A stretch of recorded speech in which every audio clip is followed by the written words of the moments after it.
see as many people in this room on a Saturday with the sun shining in Michigan. Now, our keynote speaker is from Florida. She's used to the sun, so I think maybe she brought the sun with her. Yes, yes. What we're going to do now is we're going to have a kind of a keynote, but before we do that, I just have two announcements. One, please complete your survey and drop it outside on the table over there. And if you haven't turned in a raffle ticket, please do so. We have about like $3,000 worth of prizes to give away, estimated street value. So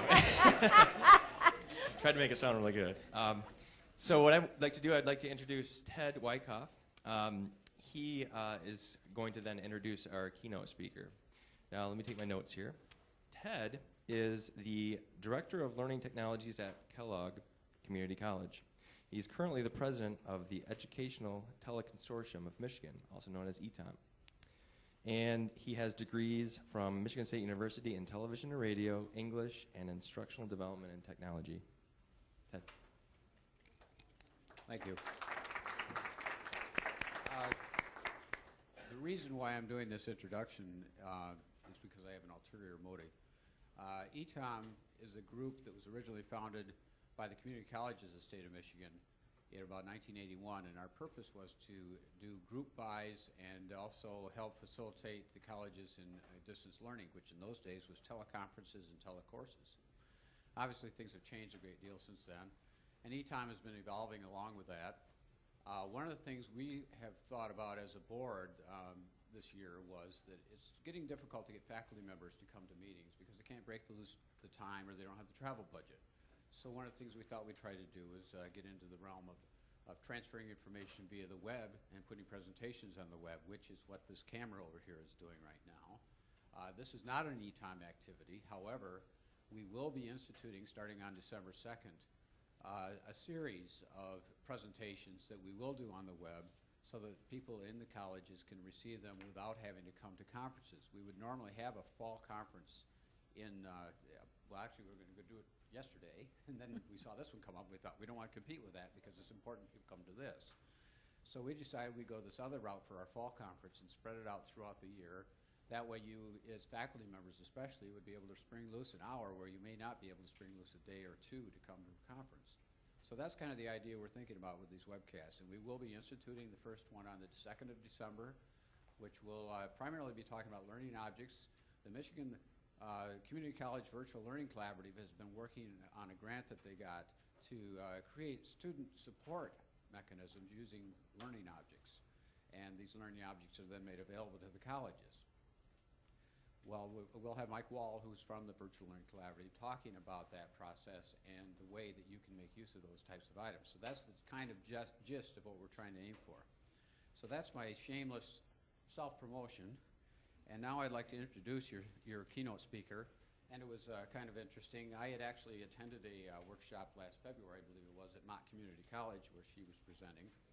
And it was really embarrassing because this morning I decided I better reintroduce myself to her, and it dawned on me that I know this person, but I had not connected the name. And the reason I hadn't connected the name was because I was so impressed with the content, that was what I came away from the meeting with, and I think that's always a good sign. I do have a few little notes here. She's a consultant and author, and as you can see up here, you look down below, it says Designing for Learning, University of Florida. These are who she's currently affiliated with. She has past affiliations with Penn State University and with the University of Florida, Florida State University, where right. you instituted their... Right, these are the Seminoles and these are the Gators. Yeah, you got to keep them straight. It's probably just as politically incorrect as making a mistake between MSU and U of M, I suspect. And of course, I don't care much about U of M, but that's my own bias. But at any rate, and she has a PhD from the University of Minnesota, so she is used to the cold part of the world. And I will not say anything further because I will tell you if she even begins to touch on what I saw her do last February, you'll find this very stimulating. And if you can't get enough now, there is a follow-up session in the next bunch of breakouts. So without further ado, I will leave it to Judith Boettcher. All right, thanks very much, Ted. Can you all hear me all right? Okay, I am a little concerned about the folks that are in the back table because I think the fonts that I've used might be a little hard to see, so let me invite you to come on up just a little bit further, and if you can.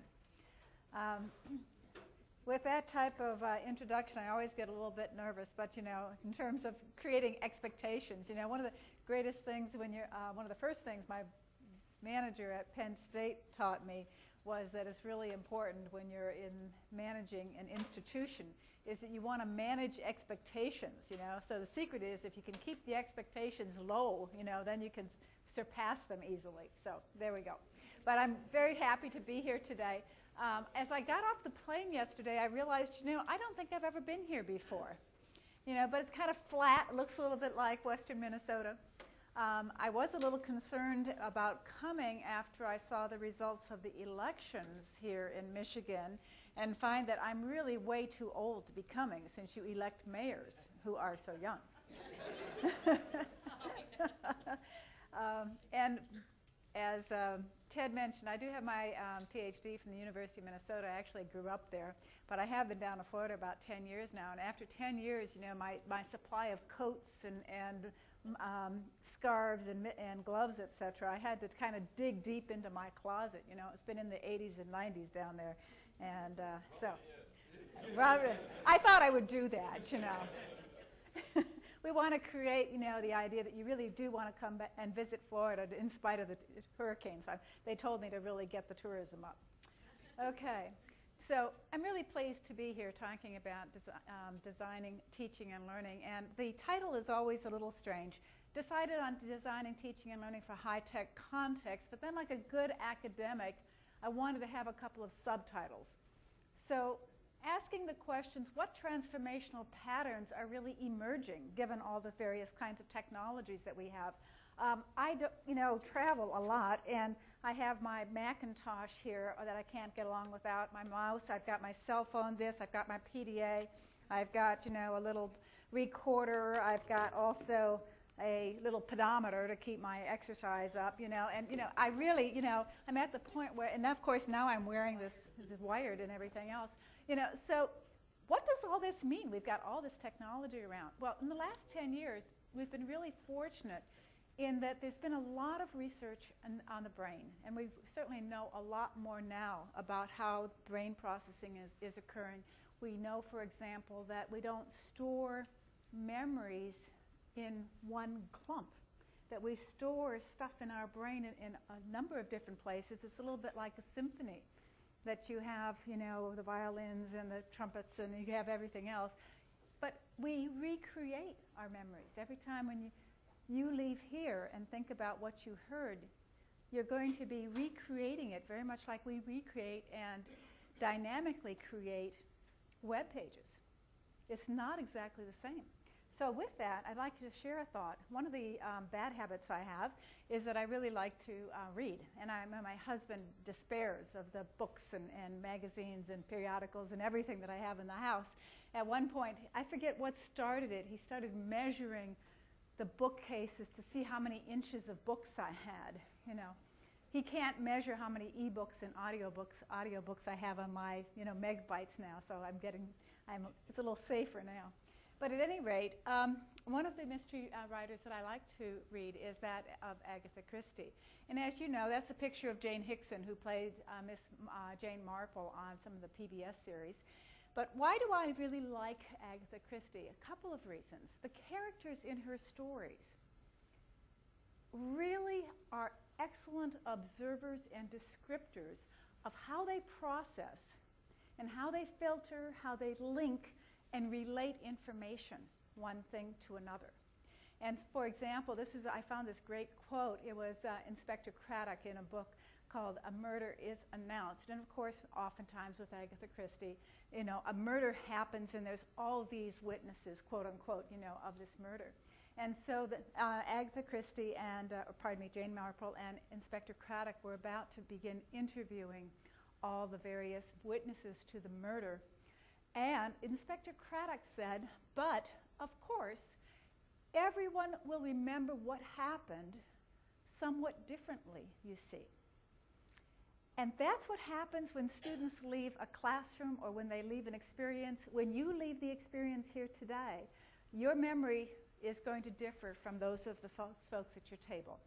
So what we want to do, what I really hope for us to do today, is to think about having our comments today, that you will start really looking at your teaching and learning systems, your design of your learning experiences somewhat differently. Really with a filter and a focus on what is, if we could, open up our heads. If we could really do that, what is the structure, knowledge structure, that each student has in their head? What is it that they know?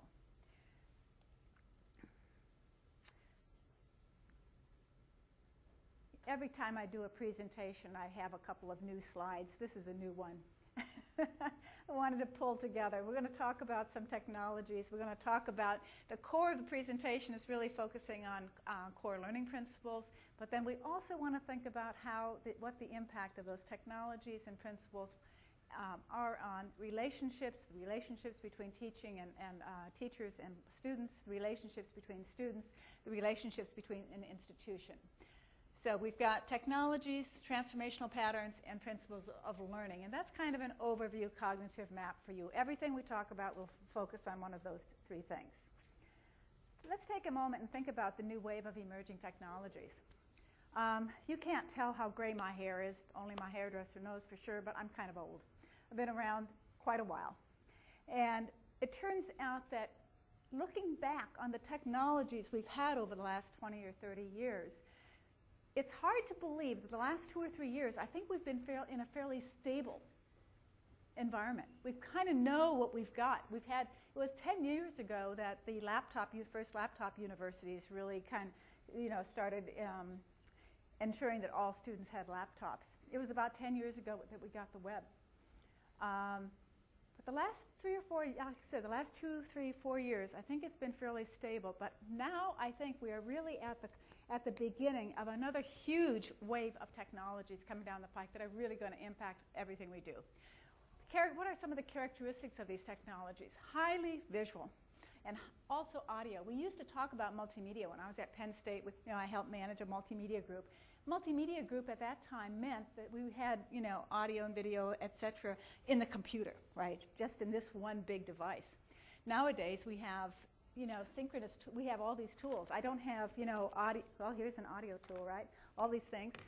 And we've got our iPod. I didn't bring my iPod with me, but we've got iPods, and of course you all saw the announcement recently about video on the iPods, right?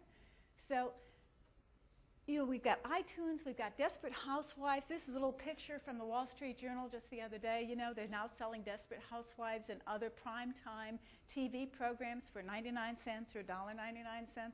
That you can then view on your iPod, your other MP3 players, etc. We've got, I've got a camera in this too, right? Don't use that very often. I like my other camera. But we've got cameras on our phones. We've got integrated tools. We've got a new BlackBerry feature.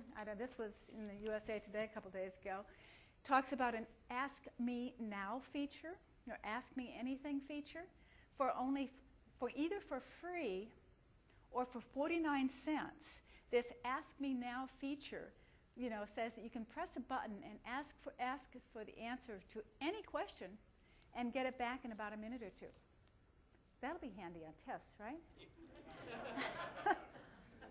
So, what is your dream technology?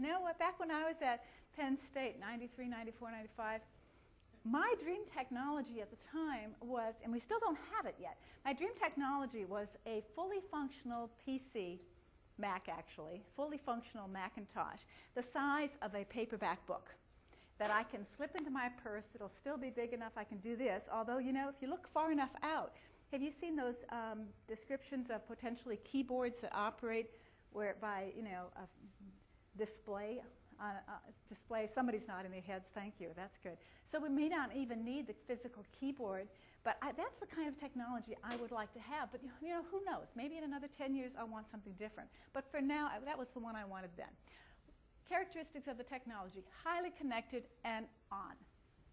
Now this is a characteristic that I have a love-hate relationship with, because on the one hand I love wireless, and I've got wireless in my house too. I love going into a coffee shop, which there's a couple now down in Tallahassee where you can not only get wireless, it's free, it's just there. There's other places where I have to pay for it, and that's where I don't like to pay for it.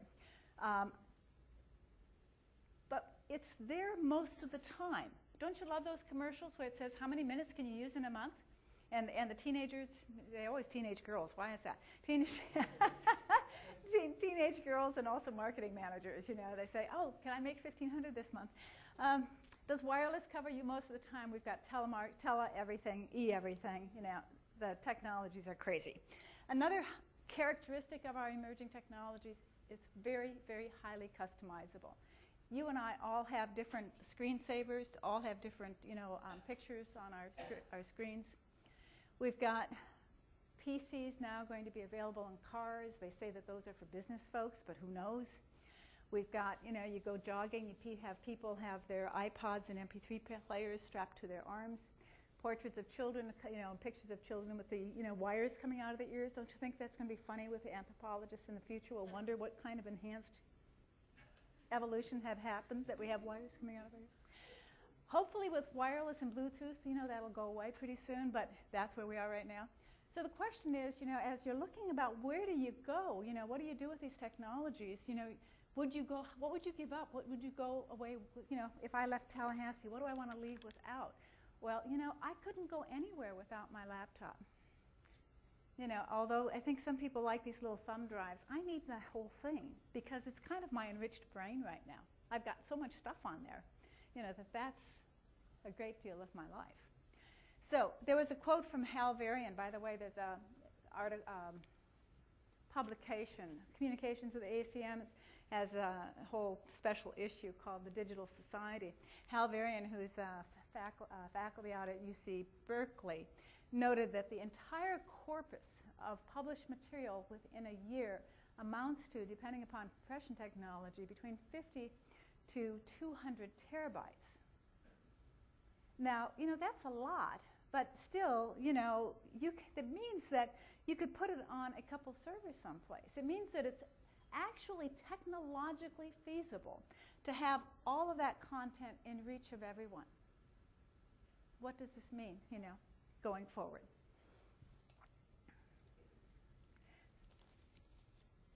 So what is the net of all of these technologies? And that is that students do these things.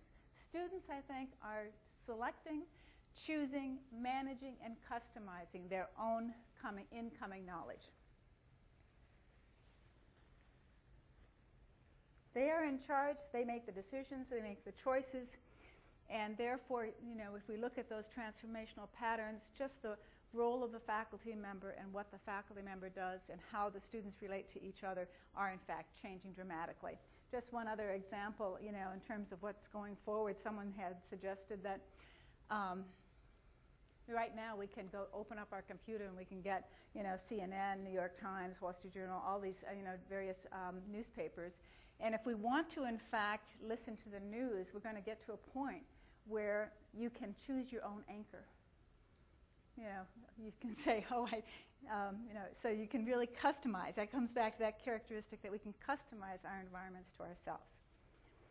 Okay, so transformational trends and patterns. And when I decided to put this together, I thought, well, you know, we really don't know. It's hard to look into the future with some of the technologies. So where are we now? And I think looking back, again, we've had the web for 10 years. We've had laptops, you know, really coming out and becoming just de facto kinds of things in 10 years. I think we are at the point now that the relationships, core relationships and communication patterns in our higher education courses has, in fact, changed. One of the goals, you know, if you go back to John Henry Newman and the idea of a university, the goal even then was getting a balance of communication and dialogue. And so that if we could have like 1/3 communication between faculty and student, 1/3 between students, and another third between the learner and the resource, that would provide a better balance of how the communication patterns would occur. If we think about our learning environment, you know, the classroom is now deposed. It used to be, again, when I was at Penn State, we spent a lot of money, a lot of time and effort really, you know, making wonderful classrooms, environments where you could, in fact, bring in the network and bring in LCD panels and huge things.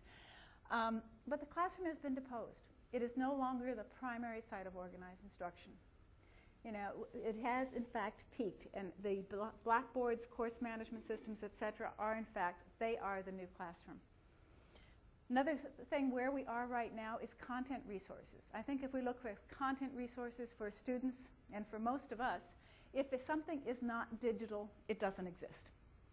I mean, if a student can't get the content through their PDA, through their Palm, through their cell phones, whatever, it does not exist. So publishers who are not providing their books, in that electronic format, digital format, I think they need to figure out how to do that.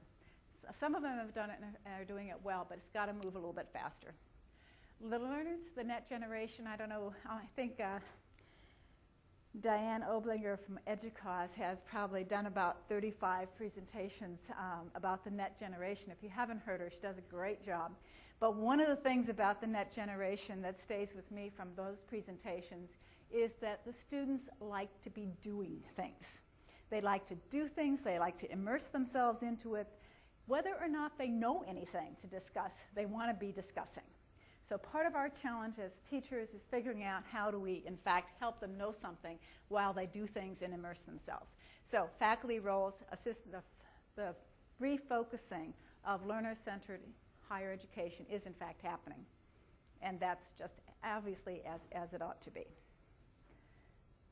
Okay, a couple things now, intro on the core learning principles.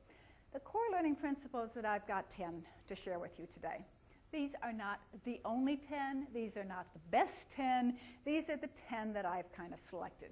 My background is that of an instructional designer, so I really go back and think in terms of how do we design instruction, how do we create an environment, how do we create experiences that really make a difference for students. So this is my background, where I'm coming from. Many of the principles are derived from, inspired by Russian psychologist Lev Vygotsky. How many of you have heard of and read about Vygotsky? Great. Great. Oh, all right. Good. All right. It's actually about a third to a half. How many are instructional designers, by the way, in the group here? Thought I met a few. I don't know. Some people are pretty low. Put the hands way up. Oh, that's better. All right. Okay, good. Other favorites of mine. John Dewey. He's hard to read. He doesn't write in sound bites, but he has the what shall I say? He knows what he's talking about. Jerome Bruner, of course. Daniel Pinker from MIT is certainly more recent, but he's also very good. And then one of my most recent favorites that I'm really enjoying is Daniel Schachter from Harvard. And if you think you remember anything from your childhood, think again. Because you probably don't, all right? We change everything. Every time we remember something, it changes somewhat, all right? So it's really interesting if we start applying that to education. So as we talk about these 10 principles, I'd like you to be thinking about this question. How do the emerging technologies, these, technologies and tools, highly customizable, highly audio, video, etc., how does it make implementing the principles any easier or more difficult? Let's begin with your heads for just a moment. One of the things we don't know when we start teaching students a particular subject is that we can't see inside their head and we don't know what they know. So what happens in your head? I'm going to stop and pause for just a moment here. What happens in your head when I say or you say learning principle? Do any of your gray cells start moving around and flittering or lighting up, all right? Just write down what comes to your mind, the first thought, the first word, the first phrase, whatever that comes to your mind when you say learning principle. And if that's too tough, just take principle, all right?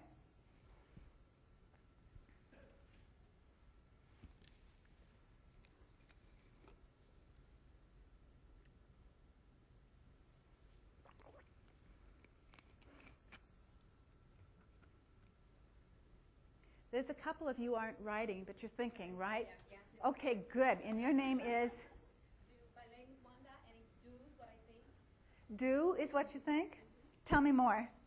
Do is some kind of rule. A rule, okay. A rule, all right. Learning principle, a rule, all right. That's good. Someone else? Write something down? Yes? Simulation or accommodation.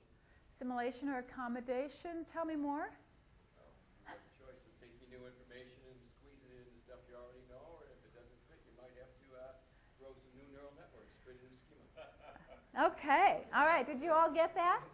That's good. No, it's wonderful. All right. Those are some of the processes that are occurring when we're doing our thinking. All right. So there were a couple other yes.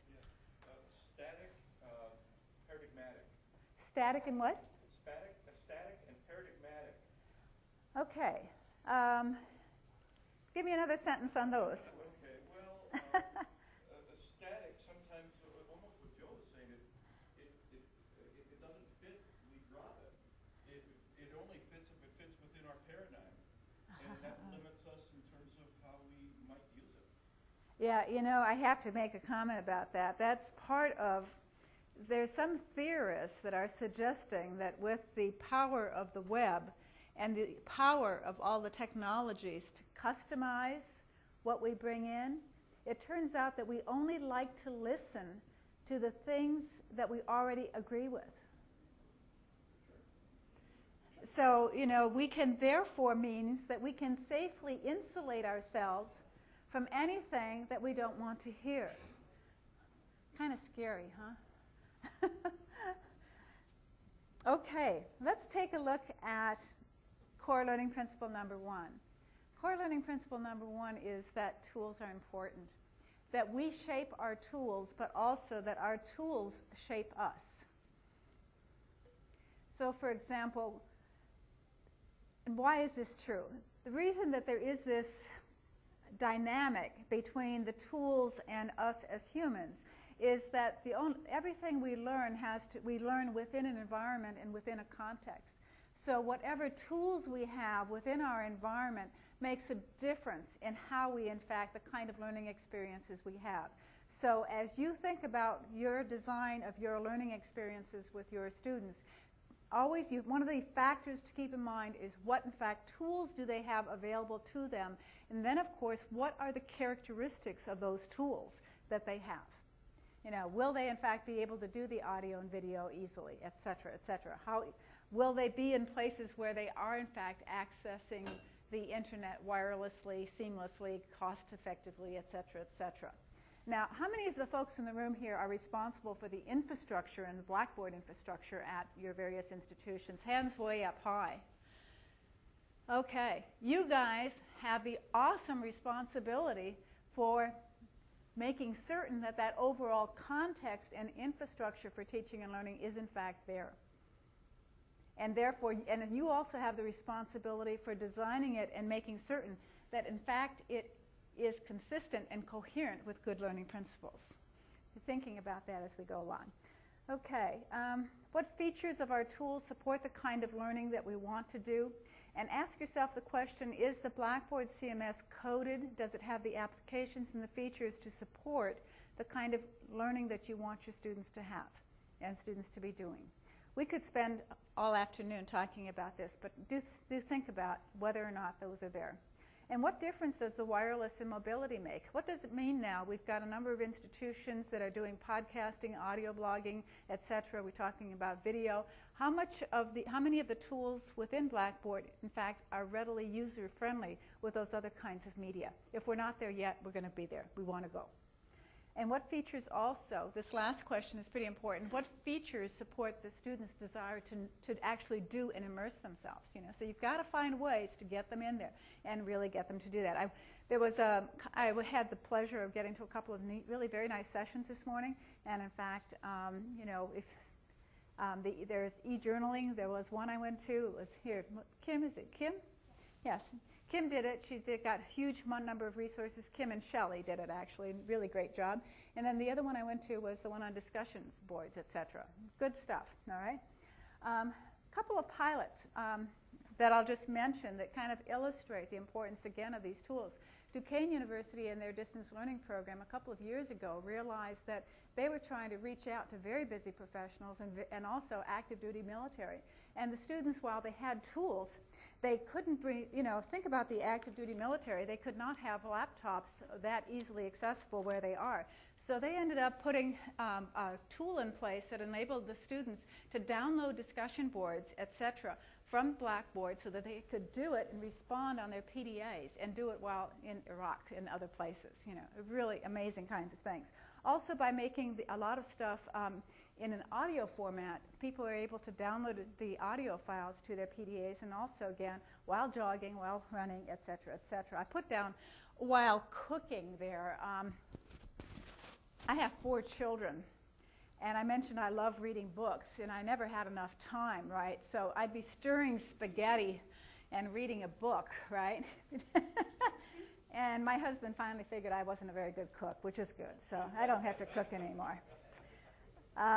Watch these pilots. Here's another pilot. It was the iPod first year experience, and this was launched in August of 2004, just a year and a half ago now. And the CIO there, whose name is escaping me right now, but whom I know well, wanted to ask the question, what difference can audio capabilities make in teaching and learning? So they, as you know, because this has been widely reported in the press, they handed out 1,600 iPods to the freshmen at that time. Well, it turns out that, like most technologies, they had some very anticipated uses that worked really great, and then they were surprised, because we're always surprised by technologies. The anticipated uses, they downloaded lectures and did those kinds of things. They also, with the language, had the auditory practice and production, both hearing and listening. But the surprise, as you look at that project, is that the students took control of the course content. You found them creating, podcasts, audio blogs. You found them creating and collecting and creating primary source materials. They went out to local bars, other kind of social places, and they collected audio files of cultural settings and conducted interviews of experts. And they were the ones bringing content into the course. Exciting ideas, so thinking about how does this change for the faculty member. There's much more about that at that website. Okay, core learning principle number 2, and this is as much an instructional design principle as it is a learning principle. I mentioned that I've been around doing this stuff for a long time. One of my earliest experiences at doing instructional design was for the Plato Learning Management System back with Control Data in Minneapolis back in the early 80s. But there's a lot going on when you're thinking about designing learning. I kept always trying to find a way to, how do you communicate this with faculty? How do you communicate it with administrators? And I finally came up about 3 years ago with this little acronym called Lemke. And if you think about any learning experience, including this one, it has 4 elements. And everything we look at can be categorized under one of these 4 elements. First element, of course, in the focus on learner. Who is the learner and why are they here? What are they hoping to learn? Then you've got the second element. You've got the faculty, but we really don't want we want the faculty focus on their role to be really, that of a mentor rather than, a transmitter of information. So use the M there, the faculty in their role as a mentor, guiding person, channeling information, etc. The third item is that of knowledge. Somewhere in all of this we have knowledge, content, or a problem to be solved, a problem to be analyzed, etc. So that's the third element. This is when, in fact, the librarians are very, very important. Someone mentioned how even librarians started getting involved in a course to help students find out what is the best resource to be used. So that's where the library comes in. And then, of course, you've got the environment or the context. And like I said, depending upon where the students are studying, in the course of a course, for example, they might be in a classroom, they might be, have a virtual classroom using like one of the tools, using Illuminate or Breeze Live or NetMeeting or some of those kinds of tools, but where are they? So thinking about that, the environment is an extraordinarily important aspect. Okay, and by the way, to make it easy for you, wait a minute, I mixed up here. Okay, so I had these 4 principles, and this is principle number 2. Principles 3, 4, 5, and 6 map onto these 4 areas. Okay, so learning principle number 3 maps to the learner. The most important thing we have to remember about the learner is as follows, I think, and that is that learners bring customized and personalized knowledge to their experience. They walk in and they have attitudes. They know things about things, but they don't know what they know. And you don't, for the most part, know what they know. So the important thing is when it's designing experience is to focus on and leverage, in fact, from what the students already know.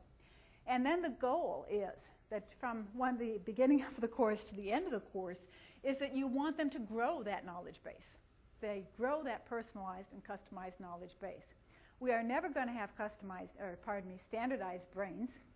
And we don't want standardized brains. If we do a really, really good job at our role as teachers, the students are even more different at the end of a course than they were at the beginning, because they've had all these wonderful experiences and they've grown all that knowledge. So think about their brains. Again, thinking about an image here, we often have, when we think about instruction, we often come up with very building-oriented analogies. We talk about constructivism, we talk about scaffolding, we talk about, building. I really get excited when we start using more biological terms, because our brain is a biological thing. It's not really made up of boards, etc. All right?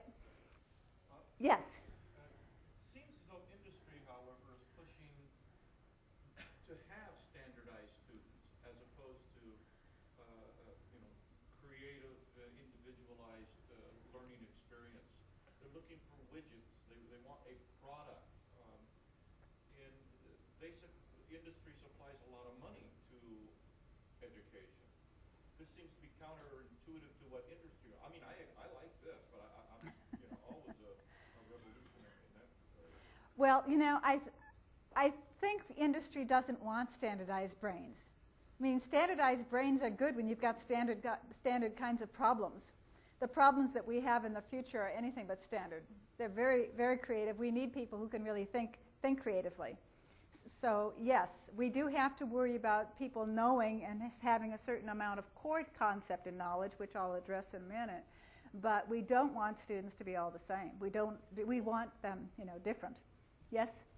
Well, I agree with that principle. However, what I read is that we want people from these institutions to be able to do this, period. And I don't know how to deal with that in terms of my students.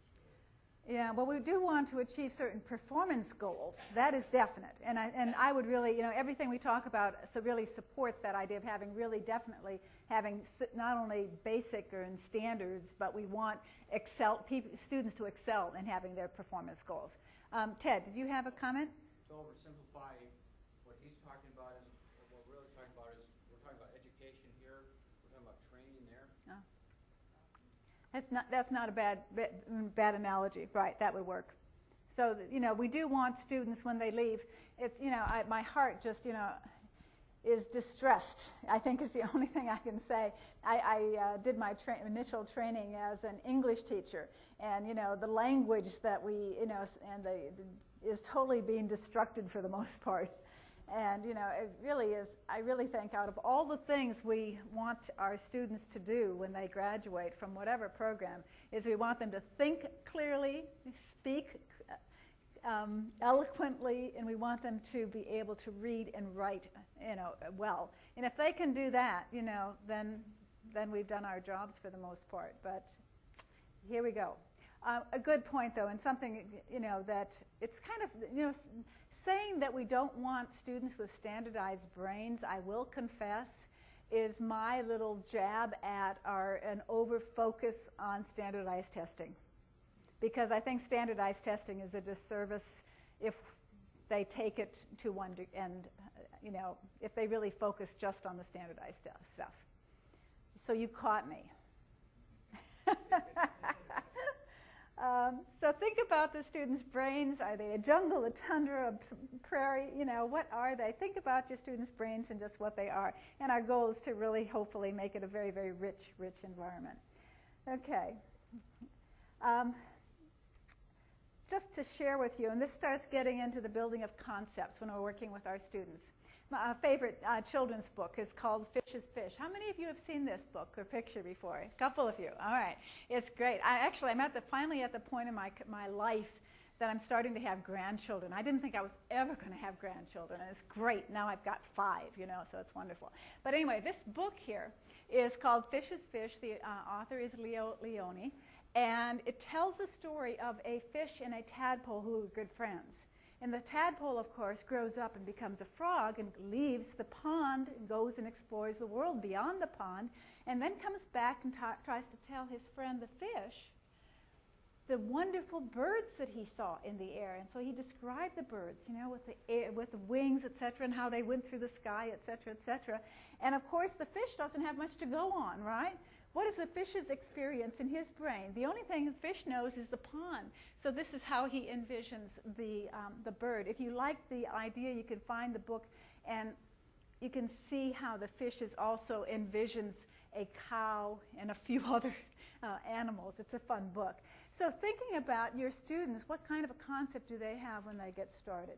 It may be that one of the things we want to do is ensure that part of what we do is we build receptor cells for students. Because the only way, and this comes back to the assimilation and all that you had mentioned before, the idea is what stays with us?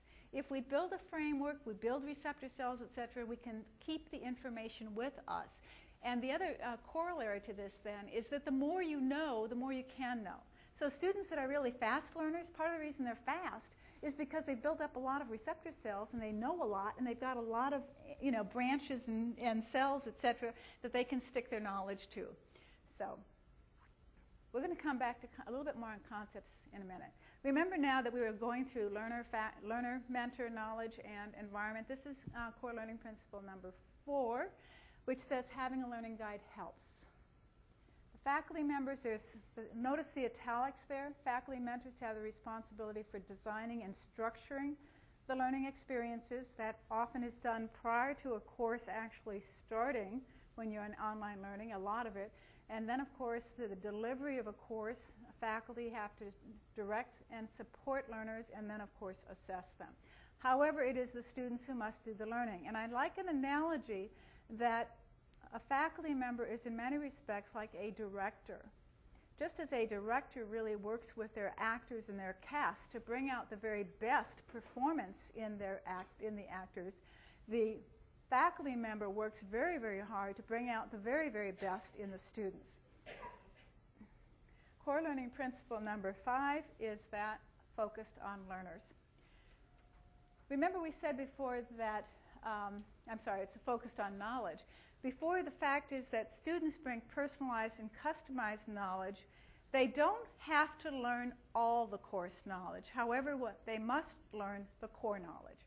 So if we take a look at the diagram that I've got here, it's a pie. If you think about the kind of content that is part of a course, you've got the core concepts and principles. You've got kind of simple one-layer application of learning, of that learning to core concepts. The third layer, problem analysis, and etc. And then the fourth layer is customized and personalized. All students need to at least get a portion of that pie, but the portion has to include the whole center. So as we design a course, we want to provide that freedom for students to do things, to immerse themselves, etc., while ensuring that our structure, in our structure, that the students get the core concepts and principles. And then core learning principle number 6, focusing on environment, is, and this goes back to if you read Vygotsky, Dewey, etc., you know, the importance of the environment is really primary, that every learning experience has a context in which the learning happens. Just one other further note here. Online learning, distance learning. People often said the power of the online learning, distance learning will be that students will be able to do things anywhere and any time. I mentioned before that I have 4 children. Finding time to do things was a little tough. So if you don't explicitly plan for the time, it doesn't happen. So it can be anywhere, anytime, but it's got to be somewhere at some time in some environment that the learning is happening. So again, when you're working with your students, try having them be explicit about the when, where, with whom, and with what resources they're actually going to be studying will be important. Okay, I'm going to stop here for just a moment, and just because, again, part of this learning process means that, you've got a lot of incoming stuff. You have to stop sometimes and say, reflect even in the middle of things. What question or comment or suggestion or other observation have you might have at this time? Write something down. Yes. Or you can talk. It's okay. We'll adapt. You talk about the environment, or we could call that the culture that we find ourselves in. Right. And if we look at thought and language and this culture, that they're all inextricably connected, that you can't change one without changing the other. So the safe environment that you provide in a classroom, Peter Elbow or somebody like that, then you're providing an opportunity for the students to take risks. How do how do you point that out here, that we're trying to reduce the consequences of the perceived consequences of risk taking? In other words, our environment is that if it's risk taking, that produces students within the students this opportunity to learn, then they change their thought, they change their language, they change their own environment as they move about in that environment. That's true. How do we enhance that risk taking?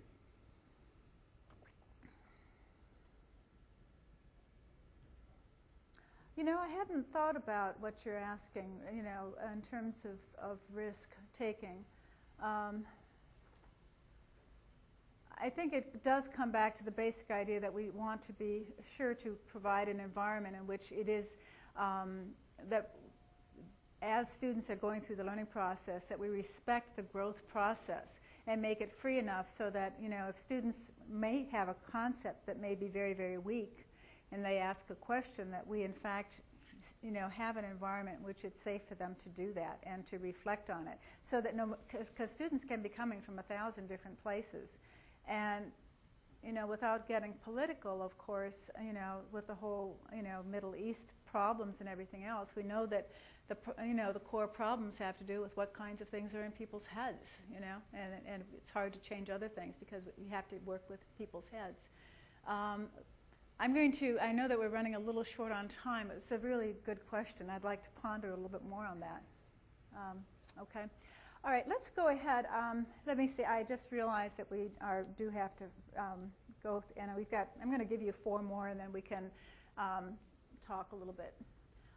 Core learning principle number 7 is that every learner has a zone of proximal development that defines the space that a learner is ready to develop into useful knowledge.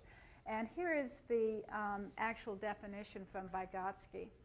A zone of proximal development, this is a really, really key concept, is the difference between the actual developmental level that's as is demonstrated by independent problem solving, a very, very easy example of thinking of a child, just a toddler, being able to build a little tower of 4 or 5 blocks by themselves, and potential development where they need a little help to get a little higher.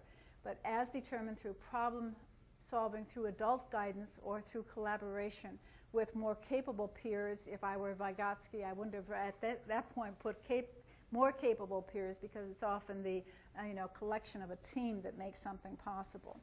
So we've got the actual developmental level and the potential developmental level. Now, when I pondered about this, I was struck by 2 things. With the zone of proximal development, rapidly abbreviated as ZPD, it's really a readiness principle. We need to think about, what are the students, in fact, ready to do this? And secondly, that there might be a fairly narrow window of opportunity or teaching moment. And when students are, in fact, saying things like they're starting to throw up their hands, or they say, I'm getting lost, whatever, it probably means that they are outside their zone of proximal development, that we've got to go back, to not to square one necessarily, but go back and start at another place for them. The basic thing, as we're designing courses, would encourage us to do the following. Ask yourself at the beginning of the course, what kinds of problems can students solve independently? And what kinds of problems do they need help with? And then during the course of that course, then hopefully you will arrive at some performance goals at the end of that course that students, in fact, can solve complex problems much more quickly. Concept formation. another really key idea here, and that is that concepts are not words. And concept formation is not a one-time event. We often think, oh, well, I did a lecture on that concept last Thursday. They should know it by now, right? Didn't you know, how many of you have ever thought that, right? So concept formation is not a one-time event. It's a series of intellectual operations. I'm going to skip for just a moment here. In terms of thinking about a concept formation, it might start looking at the beginning like a square, and then as the student experience with that concept, we might go through some different stages until you really get to the point where the students have a useful concept. So we need to be thinking about, as we design our course, that we build in those concept applications and analysis throughout the course rather than saying it's a one-time event.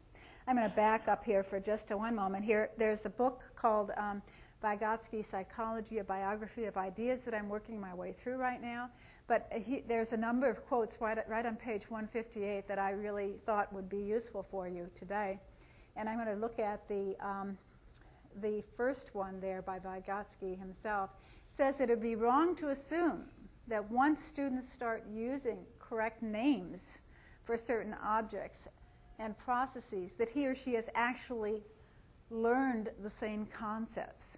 Now we'll find that as students just start learning that they'll use the vocabulary appropriately, but not have the concepts behind that, which means that that last quote there says that you can't use the fact or assess the students that are using the correct vocabulary and make the assumption that they actually have achieved conceptual knowledge. They may very well still be at a preconceptual knowledge and not really have the concept. Okay, I think I'm going to need to wrap up, Eric, aren't I? So I'll make these available to Eric so that we can have them on the web. Core learning principle number 9 is from Robert Gagne, who is widely considered to be the father or grandfather of instructional design. Very simple concept. Different instruction is required for different learning outcomes. If you want students to learn how to ride a horse, you don't take them to the ocean, right? Very simple. You know, you really look at what kinds of performance goals do you want the students to have, and you put them into and immerse them in experiences so that they can, in fact, achieve the knowledge, skills, and values for that. And then principle number 10, everything else being equal, more time on task equals more learning. Very, very basic concepts, been around a very long time. However, I'd make a note that well-structured materials make a difference. I spent summers doing my statistics sequence at the University of Minnesota, and I can't tell you how many times I had to reread and read, you know, the same chapters, because looking back now, I don't know whether it was because I had such a tundra brain for my statistics background, or whether in fact it was not that well written. You know, I suspect it was probably that I was I probably had a tundra brain at that time. There is a limit to speed, and there is research on that. We talked vaguely before about retrieval structures or templates. People who in fact are experts can in fact reduce time for new information. You know, it's not new information from 8 seconds to 2 or 3, but a new idea or new information coming in generally takes about 8 seconds. Okay, let me just stop and see how we can summarize here. So, what would I like you to take away? I hope you take away lots of good ideas, and also I hope that you start looking at teaching and learning processes, your systems, your courses. Look at them with a filter that said, what is in my students' head now? What do they know now? And also then, how do I figure out what they know now? And the discussion boards and e-journaling and a lot of other tools that we have available to us help get us an insight into what is in the students' heads, and then designing those experiences, multiple experiences with concepts to, in fact, get to those performance goals. I mentioned, what does this all mean? We've got some interesting questions. How do we know where students are? How can we make the most of students, really, their desire to do and to immerse themselves? And how can we do assessment well? Assessment, we'll keep coming back to assessment. The next 10 years, we'll have a lot going on there. what are our dream tools for teaching and learning to really make it done well, and what kinds of transformational pattern or trend do you see for teaching and learning. So, closing thought. With focus on the learner right now is on the pedestal, you know, in terms of we really want to focus on the learner, what he, she knows, what they're able to know, what they want to know, where they want to get there. But the faculty member is in charge of the learning. They are the mentor, they are the coach, etc.